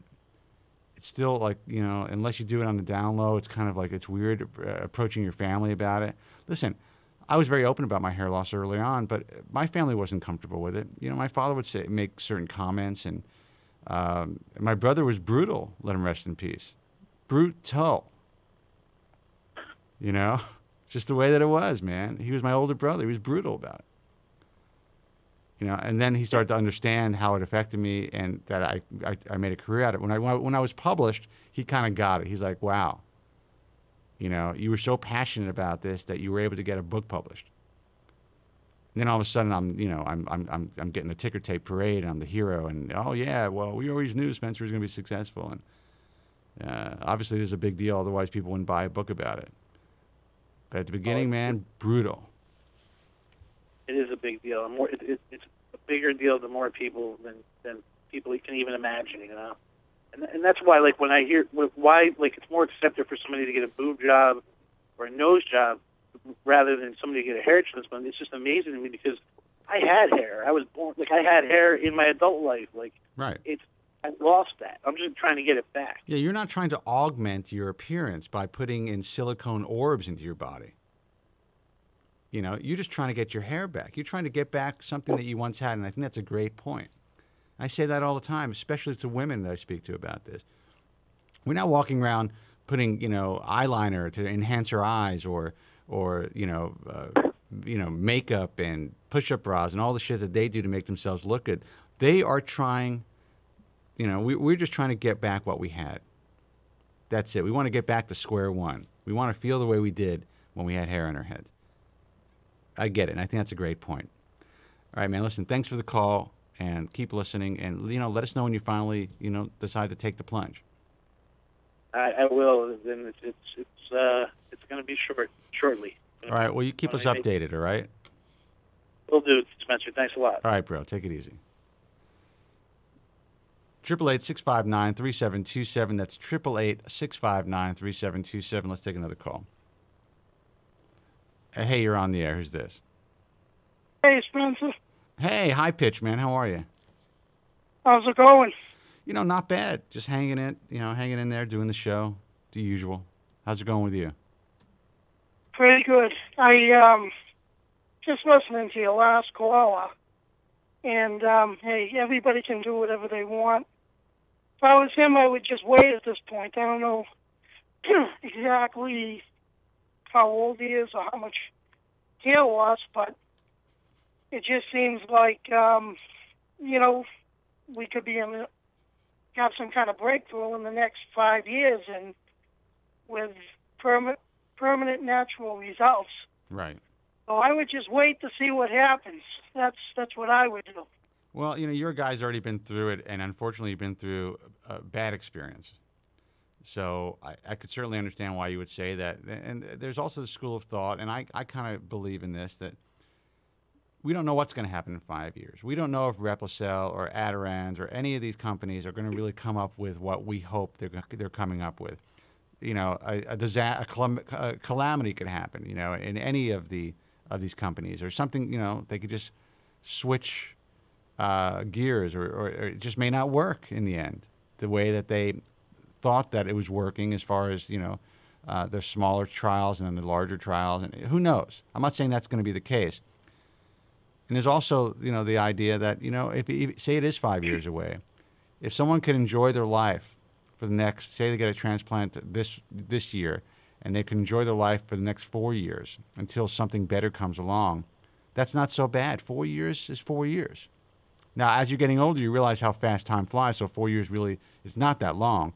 But 4 years can be life-changing. You can meet a woman, you can get married, you can start a new career. A lot of things can happen in 4 years. And if hair is going to help them, or even just a little bit of hair is going to help them, then I think that if they've done their research and they're ready to pull that trigger and they understand the possible downside, then I don't think it's a bad thing. I think it could really change someone's life for the better. But I get your point. Yeah, I guess maybe I'm on the negative side of it, being what I've gone through.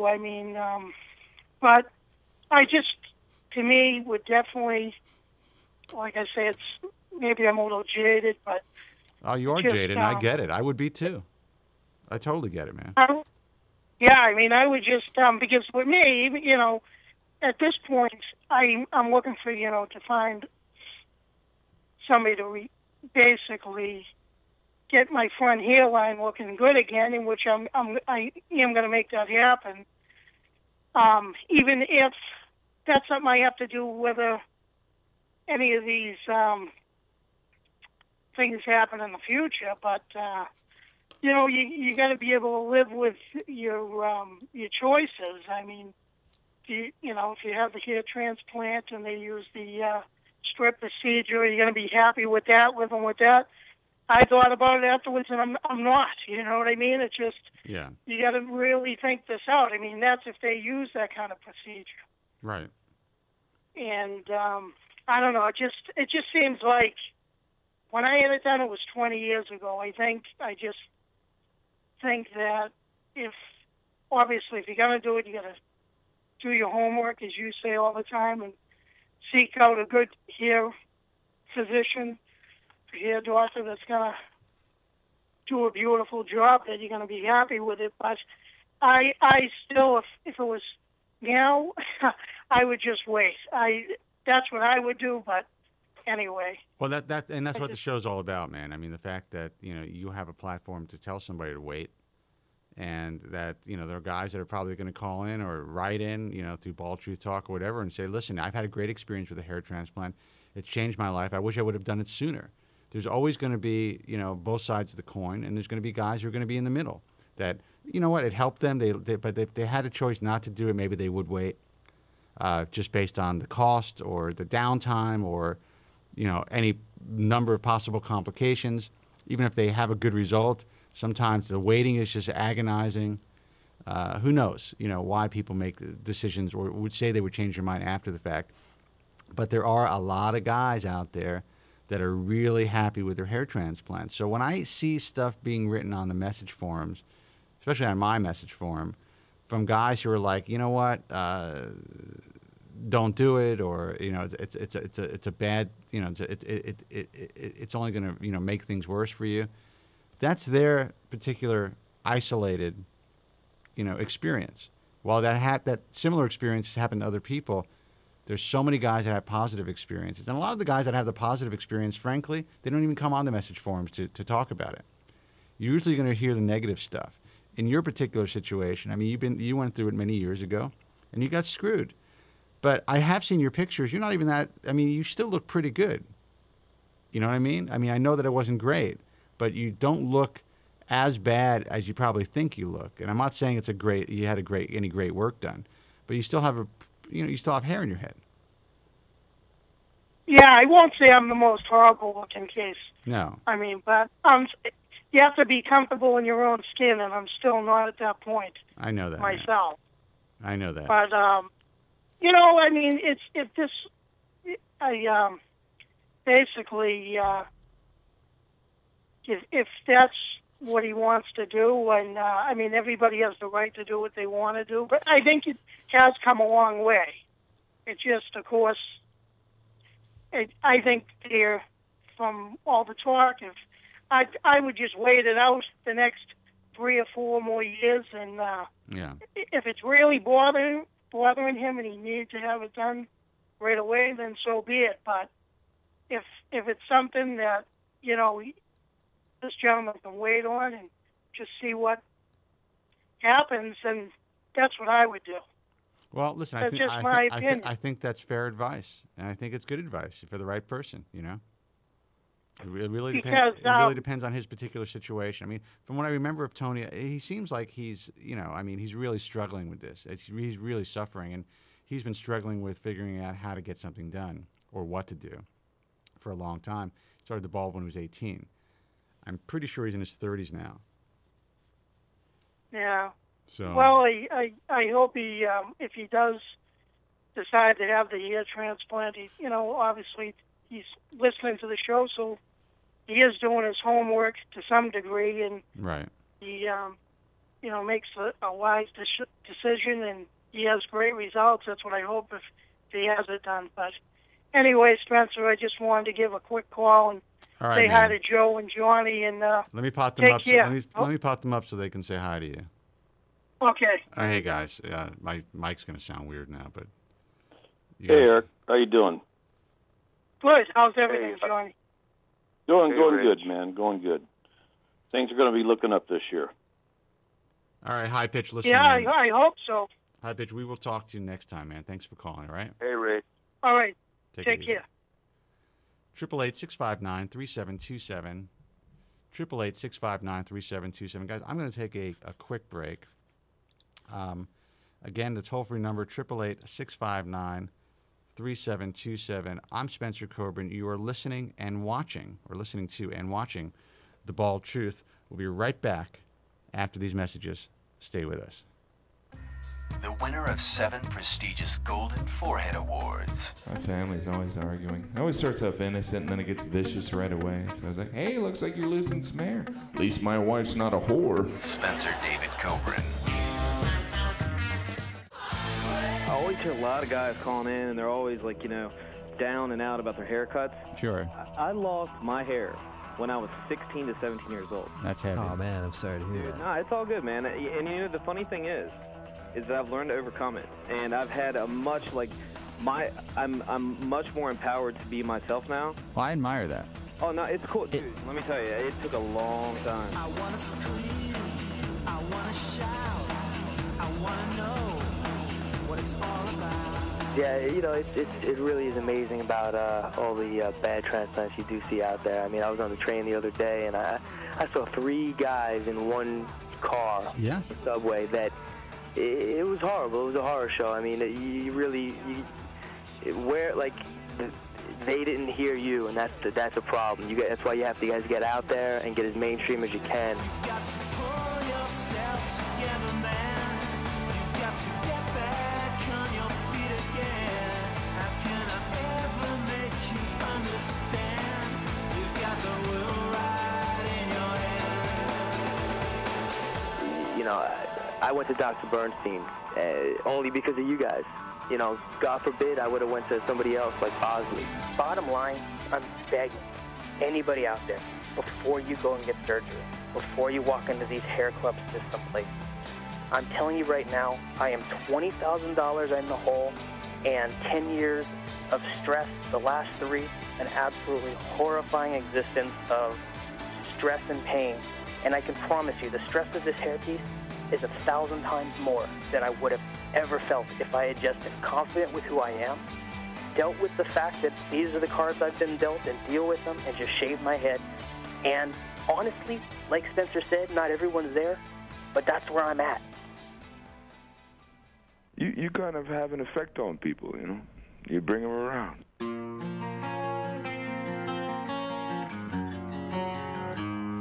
100 days have made me older since the last time that I saw your pretty face. Hey guys, welcome back. 888-659-3727. That's 888-659-3727. I'm Spencer Kobren. You are watching and listening to The Bald Truth, self-help radio for guys, and of course for girls who get it. Listen, 2/3 of you by the age of 35 will suffer with some degree of hair loss. 40% of hair loss sufferers are women. It is a silent epidemic of insane proportions that affects every household in the world, just about. Think about that. This is your safe place. This is a place you guys can come and vent, talk about your situation, learn from people who've experienced what you've experienced. And if we're talking about surgical hair restoration, this is a safe place to get really objective, completely objective information. If you're considering buying a product or service, please make sure the product or service is recommended by the American Hair Loss Association.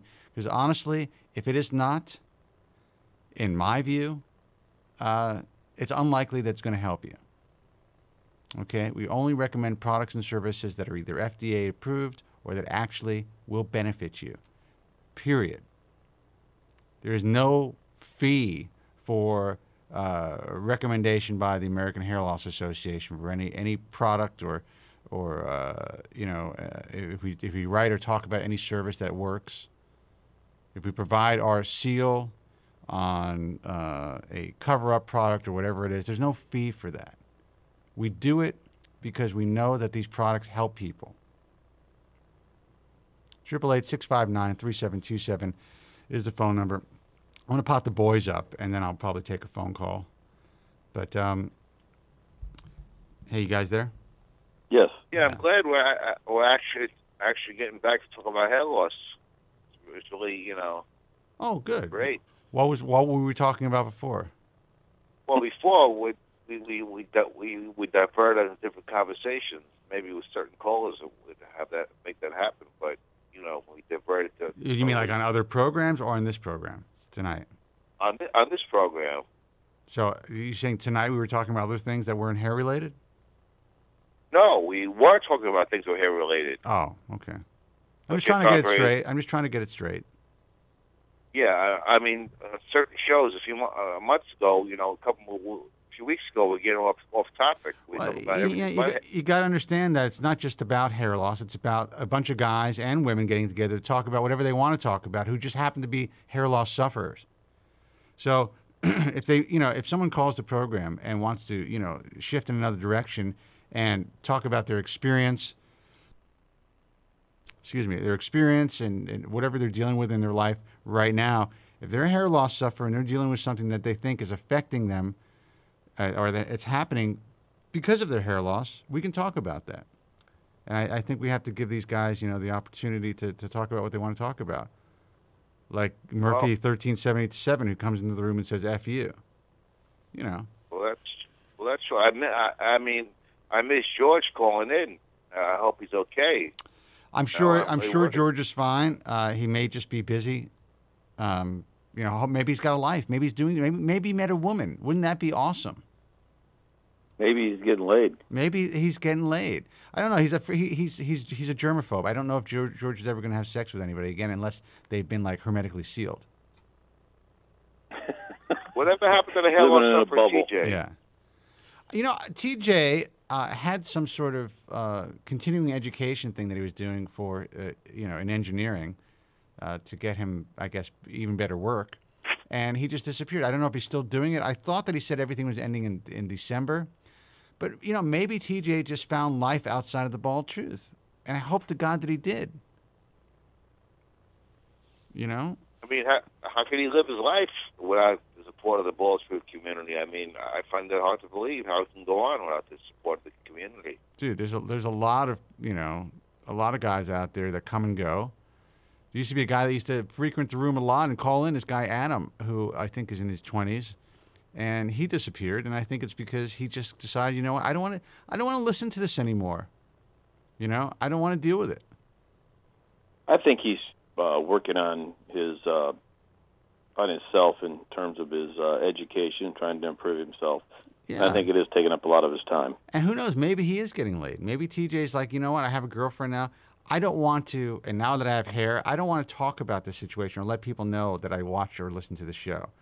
Now, Destin, who's back in the room, I haven't seen him in a while, is different because he would always have his wife, hang out.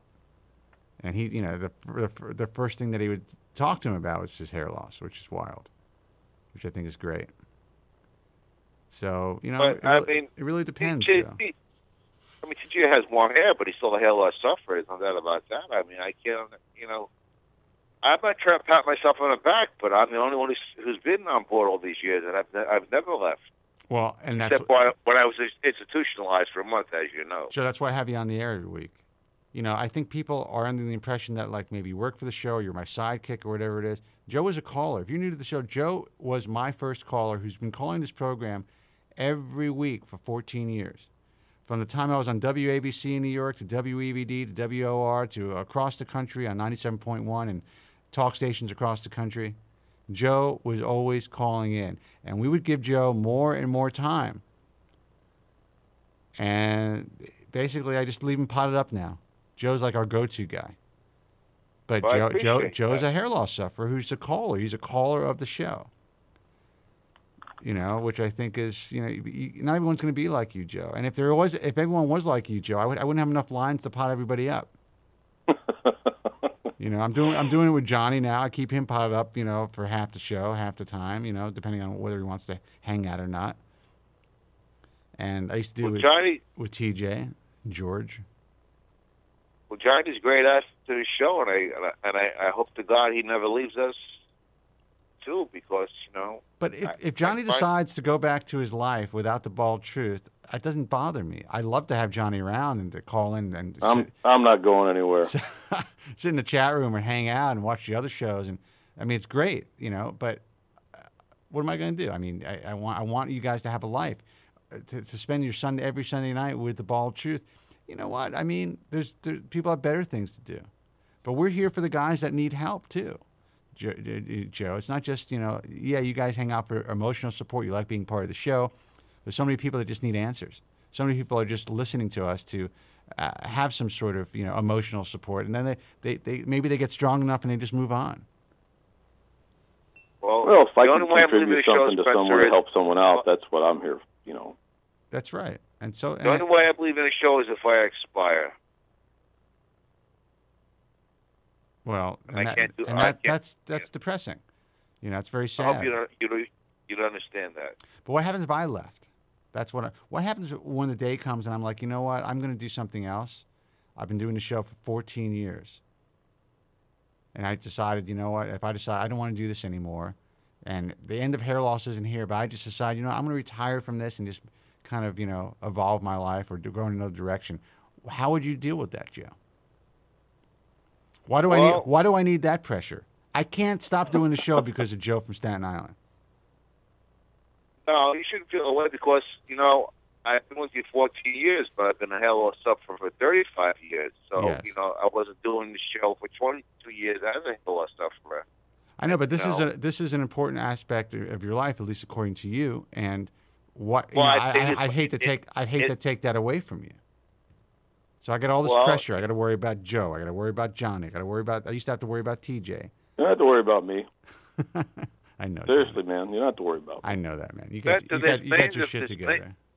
There's millions of people out there who depend on you throughout the world. Now I got to worry about Andrew Zarian because every minute he's asking me about his goddamn hair. Now there you might have a problem. If you go to see a certain doctor, you better worry about it then. I can tell you that much. Well, you know what? then maybe I'll send him someplace else. I actually had somebody else to call in that was, talking about a certain doctor's bedside manner that, some people just aren't equipped to deal with a matter-of-fact type of bedside manner. Well, I'm not trying to criticize your engineer, but it is kind of hard to hear you, what you're saying. It's not it has nothing to do with my engineer. It has to do with my bandwidth comes in and out because I'm using so much of it to run this show. But we will have a dedicated line that's going to be piped in just for the phone, separate and apart from everything else we need to do.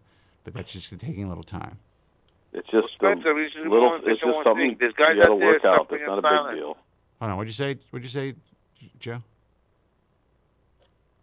There's many people out there listening every week, suffering in silence, and you're the only hope they have to get through the week, man. You have to think about that. Well, I don't know if it's millions who are in the same position as you, Joe, who believe it helps them get through the week, but I do know that there are plenty of guys out there that feel that way. And yeah, I do what I do, even when I'm not feeling good, even when I feel like doing something else, because, I think it's important. It is important to a lot of people. So you're right. You're absolutely right. And look, the truth is I make a living doing this. But, yes. I could switch it to another day, or I could stop doing the show end of things and kind of just I could do it recorded. I don't have to do it live and still, make money from it. And, but I choose to do it this way because I know that people, like the live experience. And that's how I started to do it on radio. And, I like taking the calls, talking to you guys. Listen, you guys are my friends too. All of you, you're not my actual friends for the most part. I'm not talking about you, Joe, or Johnny, but I'm talking about all the listeners out there. There are people that actually think they know me and will write me, and if I don't get back to them because I get thousands of emails, they get pissed off at me like I'm somehow, have some sort of personal relationship with them. I don't know how people think that way, but it happens all the time. It's been happening to me for years. I can't imagine what it's like to be really famous. To be like a movie star or some major television star, and because there's so many people that are identifying with the program and somehow identifying with you, and there are people out there that really think they know these celebrities. It's pretty scary. Well, the sad thing, reality is, you talk to a lot of people, and they've stabbed you in the back, Spencer. That's pretty sad, man. Yeah. Some people I'm talking about. I don't believe anybody. Stab me in the back. People are just ungrateful. No one's really stabbed me in the back that I've worked with, as far as, maybe one or two. One guy actually that worked with me for 6 years at Westwood One, who ended up being a really, really bad guy. You're a producer. Former producer. Yeah, a really, in my view, and in anybody's view who knew the situation, a really bad guy. I really helped this guy out. But that's really about it. I've had some crazy, mother effers out there, guys that I brought in to interview who wanted jobs, and then they ended up turning on me, or people that I've helped, gotten transplants for, and ended up turning on me. And but I don't understand that though. Isn't there a sense of loyalty that?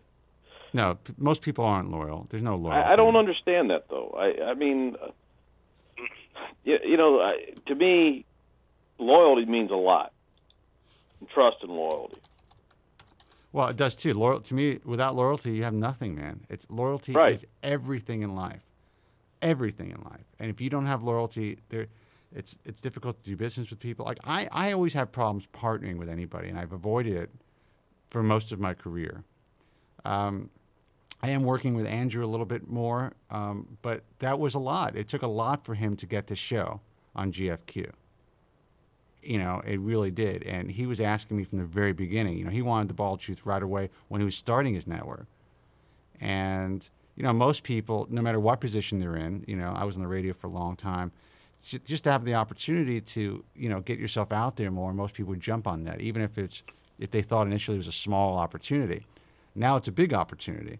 But I just waited. I waited until I felt that, I could work with this person and that, he was trustworthy. But there's a lot of people you end up trusting that will disappoint you in the end. It's just the way that it is. my dad always told me there's two things you don't give away freely, and when you do, you stand by them, is your word and your signature. Yes. When you give those up, you stand by them. Yes. No matter what. You don't do it haphazardly, but when you do, you're a man, you stand by your word and your signature. Well, you'll be surprised at how many people that I've done business with in this industry over the years, and that I don't do business with anymore because they weren't people of their word. They didn't stand up to, even their signature. And these are people you would think that, that innately they should have integrity because of what they do. But they don't. That's the way that it is, man. And people that I've worked with or that I've helped in this field, one guy in particular, I'm not going to, get into it, but this guy totally, and he's had nothing to do with the radio show, but this guy completely lost his shit on me at one point, and for nothing, for absolutely nothing, just because I was evolving my brand, and I explained to him that I was, and he just lost it. And this is somebody that I spoke with, and I thought I was friends with for many years, and then he just kind of turned his back on me, and just basically closed the door in that relationship just because I was expanding. Think about that. It's insane. So anyway, listen, I can talk about this shit for you forever. We're going to close up shop. Destin, man, great seeing you in the room again. Everyone who's hanging out. Chicago Dave, thanks for the compliments. I really appreciate it. And everyone else who's called in. Philly Tony and High Pitch, Rich, and of course, Johnny Ohio and Joe from Staten Island, our regulars. Thank you so much for hanging out. You have a great week, Spencer. Thanks, man. Joe, you got anything to plug tonight? You too, Joe. Any appearances to plug, Joe, or anything happening that we should know about? No, not really. I'm talking to Joe, actually. Oh, I'm sorry. That's all right. Any appearances from who? You. It's just a joke. I know you got no plugs. You got to get him on the GFQ. You got to get him on the free-for-all. I want to get him on. If he can just put his camera on just in the chat to start, that would be great. He can shadow himself. We can have some sort of put you behind a screen or something, Joe. Andrew's ratings will go through the roof. It'll be awesome. It would be. Well, but you can always right. count on me, and I'll care, be with Johnny. you forever until I expire, man. Oh, I know that, man. All right, listen. Good luck. Have a great week, Joe. Thanks a lot for calling and bringing what you bring to the show every week. I really appreciate it. I'm going to pot you down. And I just hope everything will carry your fault. I didn't bring it up because you requested last week. We didn't discuss it on the air. Things are a little better, but we kind of deal with it one day at a time. So I appreciate it. I didn't bring it up to you on purpose. You said not to. So I know. I appreciate it, man. Have a good night. Thank you, Johnny. Good night, Johnny. Yeah. Good night, John. Take it Boy. easy, Joe. I'm going to pot you guys down. The website's thebaldtruth.com. If you want to check out archives of the show, you could also check out the show on iTunes. You know what? Go to iTunes, check out The Bald Truth, and you should subscribe. I never really pushed that, but I'm going to start pushing it now, and I'm actually going to put we're going to be revamping the website so that people can actually check out iTunes and subscribe to our iTunes feed. And also check out the guys from Queens at gfqlive.tv and guysfromqueens.com. Our website's thebaldtruth.com. If you're a woman dealing with hair loss, please check out womenshairlossproject.com. And, of course, if you want to join our message forum, which is the fastest growing and one of the most trafficked message forums in the field, which is amazing because it's only 3 years old. But I want to thank all you guys for making it the fastest growing and one of the biggest message forums in our field. Check out baldtruthtalk.com. Join the discussion, talk to other guys and ladies who are dealing with hair loss, and it really is a safe place. Again, that's baldtruthtalk.com. Of course, AmericanHairLoss.org for the American Hair Loss Association. And I guess that's about it. I have a lot of other, few more resources, but we'll mention them next time we speak. Until next time, I want all of you to be strong. God bless, and thank you so much for hanging out. Good night. I'd like to thank all of my guests today. They did a swell job in showing us how easy it is so that we can really do it. If I can do it, they can do it, you can do it. But bye for now.